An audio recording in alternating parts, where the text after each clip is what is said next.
जानिए मुश्किल में आए इसराइल के पास क्या है। इसराइल दुनिया के सबसे छोटे देशों में से एक है, लेकिन इसके बावजूद इसकी गिनती सबसे ताकतवर देशों में होती है। इसराइल की स्थापना 14 मई 1948 को हुई। ये एक ऐसा देश है जो चारों तरफ से दुश्मन देशों से घिरा हुआ है और ऐसे दुश्मन है जो मौका मिलते ही इसराइल को खत्म कर देना चाहते हैं। फिलिस्तीन से अलग होने के बाद इसराइल एक स्वतंत्र देश बन गया था। 19वीं शताब्दी तक फिलिस्तीन में 87% मुस्लिम, 10% ईसाई, 3% यहूदी थे।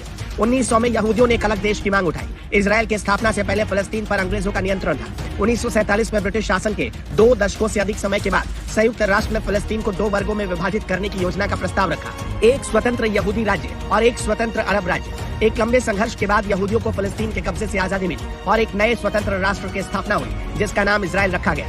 आजादी के समय इसराइल सिर्फ बंजर भूमि का एक टुकड़ा था जिस पर न तो खेती की जा सकती थी, न ही कोई पानी का स्रोत था। लेकिन जल्द ही यहूदियों ने कड़ी मेहनत और तकनीक के दम पर खाद्य के मामले में खुद को आत्मनिर्भर बना लिया। तमाम मुश्किलों के बावजूद 1948 में दुनिया के नक्शे पर आया देश दुश्मनों के लिए किसी बुरे सपने से कम नहीं है। इसराइल के लोगों को स्वाभिमानी और देशभक्त कहा जाता है और उनकी देशभक्ति के कारण इसराइल आज अरब देशों की आंखों में आंखें डालकर जवाब देता है। मध्य पूर्व में इसराइल एक छोटा सा लेकिन बहुआयामी देश है जिसमें सभी जलवायु सहित पर्यटकों के लिए कई आकर्षक स्थान हैं। तो आइए जानते हैं इसराइल के बारे में कुछ अजीब और आश्चर्यजनक तथ्य। इसराइल दुनिया का सबसे बड़ा विश्वविद्यालय हिब्रू यूनिवर्सिटी के साथ साथ दुनिया का सबसे ज्यादा वैज्ञानिक और तकनीकी उत्पादों का निर्माता है। इसराइल दुनिया का एकमात्र यहूदी राष्ट्र है। इसराइल दुनिया का इकलौता ऐसा देश है जहां महिलाओं को सेना में सेवा देना अनिवार्य है। महिलाओं के लिए सेना का कार्यकाल न्यूनतम 2 वर्ष होता है। इसराइल दुनिया के उन 9 देशों में से एक है जिनके पास अपनी उपग्रह प्रणाली है और वो इसका इस्तेमाल ड्रोन को संचालित करने के लिए करता है। इसराइल अपने सैटेलाइट सिस्टम को दुनिया में किसी के साथ साझा नहीं करता।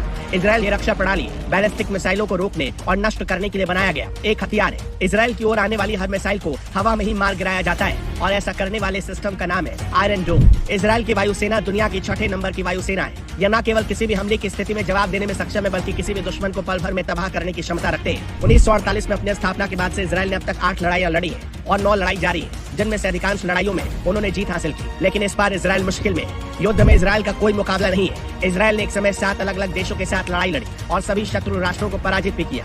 दुनिया में पहला एंटीवायरस सबसे पहले साल 1979 में इसराइल में ही बनाया गया। इसराइल में 3000 से अधिक हाईटेक कंपनियां हैं जो सिलिकॉन वैली को छोड़कर दुनिया में सबसे अधिक है। इसराइल अपनी जरूरत का 93% खाद्य पदार्थ का उत्पादन खुद करता है। इसराइल खाद्यान्न के मामले में लगभग आत्मनिर्भर है। इसके अलावा ये समुद्र के पानी को शुद्ध करता है और पीने और अन्य उद्देश्यों के लिए इसका उपयोग करता है। दुनिया भर के यहूदियों को पैदा होते ही इसराइल की नागरिकता प्राप्त हो जाती है जो जब चाहे वहाँ बस सकते हैं।